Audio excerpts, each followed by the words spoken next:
नमस्कार बंधुरा सुमिर हेसेले आपनादेर सबाइके स्वागत। आशा करी सकले सुस्थ आछेन भालो आछेन।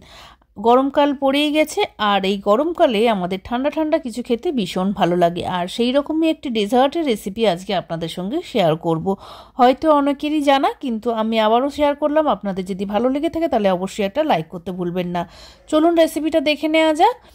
এখানে আমি 3 কাপ দুধ নিয়ে নিয়েছি। দুধটা আগে থেকেই আমি জাল দিয়ে রেখেছিলাম, তার থেকেই 3 কাপ দুধ নিয়েছি। দুধটাকে এবারে গ্যাসে বসিয়ে আরও 2-3 মিনিটের মতন জাল দিয়ে নেব। দুধটা বেশ ভালোভাবে যখন জাল হয়ে আসবে তখন এর মধ্যে দিয়ে দেব 2 টেবিল চামচের মতন চিনি। চিনিটা আপনারা আপনাদের স্বাদ অনুযায়ী দেবেন। আমরা একটু মিষ্টি কম খাই বলে 2 টেবিল চামচ দিয়েছি, আপনারা চাইলে আরও বেশি দিতে পারেন। চিনিটা দিয়ে ভালো করে চিনিটা যতক্ষণ না গুলে যায় ততক্ষণ পর্যন্ত জাল দিয়ে যেতে হবে। এদিকে যে কাস্টার্ড বানাবার জন্য আমার কাস্টার্ড পাউডার লাগবে, আর আমি এখানে প্লেন কাস্টার্ড পাউডার যেটা ভ্যানিলা ফ্লেভার সেই কাস্টার্ড পাউডারটা নিয়ে জল দিয়ে গুলে নিয়েছি। এখানে 2 টেবিল চামচের মতন কাস্টার্ড পাউডার নিয়েছি আর সেটাকে ভালো করে পাতলা করে গুলে নিয়েছি। কোনো রকম যেন ডেলা না থাকে সেটা দেখে নিতে হবে। এবার যে দুধটা ফুটে ফুটে বেশ ঘন হয়ে এসছে ওই দুধটার মধ্যেই আমি কাস্টার্ড পাউডারটা ঢেলে দেবো, মানে গুলে নেওয়া কাস্টার্ড পাউডারটাকে। এই সময় গ্যাসটাকে কিন্তু একদম সিমে রাখতে হবে, নাহলে কিন্তু কাস্টার্ড দুধে দেওয়ার সঙ্গে সঙ্গেই ঘন হয়ে যায় এবং লাম্পসে তৈরি হয়। সেটা যাতে না হয় অনবরত কাস্টার্ডটাকে নেড়ে যেতে হবে এবং গ্যাসটাকে একদম সিমে রেখে দুধটা ঘন হওয়া পর্যন্ত রাখতে হবে।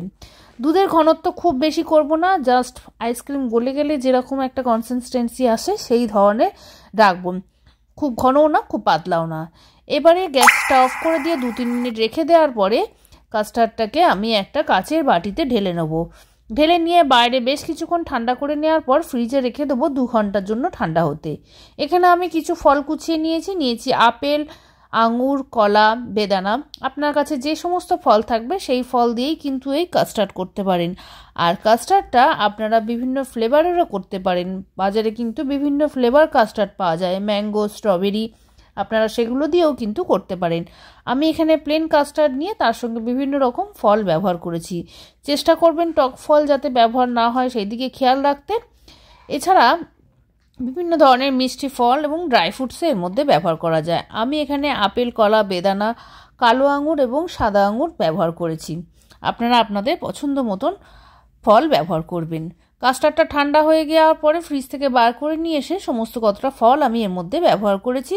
এবার ঠান্ডা ঠান্ডা বাচ্চাদের সার্ভ করব এই ফ্রুট কাস্টার্ড। ফলগুলো চেষ্টা করবেন ঠান্ডা কাস্টার্ডের মধ্যে মেশাতে, কারণ ফল দিয়ে যদি আপনি কাস্টার্ডটাকে ফ্রিজে রাখেন সেক্ষেত্রে একটু জলজলা ভাব হয়ে যাওয়ার সম্ভাবনা থাকে। তাই চেষ্টা করবেন ফল মিশিয়ে সার্ভ করতে। আশা করি আপনাদের রেসিপিটা ভালো লেগেছে, আর রেসিপিটা যদি ভালো লেগে থাকে তাহলে অবশ্যই একটা লাইক করতে ভুলবেন না। কমেন্টসের মাধ্যমে জানাবেন আপনাদের কেমন লাগলো। সম্পূর্ণ রেসিপিটা দেখার জন্য অসংখ্য ধন্যবাদ। আর আপনি যদি আমার নতুন বন্ধু হয়ে থাকেন তাহলে চ্যানেলটিকে সাবস্ক্রাইব করে পাশের বেল আইকনটিকে অবশ্যই ক্লিক করে দেবেন। আমি যে কোনো রান্না বা যাই আপলোড করি না কেন তার সমস্ত কিছুর নোটিফিকেশন সবার আগে আপনার কাছে গিয়ে পৌঁছায়। আজকের মতন এতটাই। পরবর্তী আবারও কোনো ভালো রান্নার রেসিপি নিয়ে হাজির হব। নমস্কার, সবাই ভালো থাকবেন।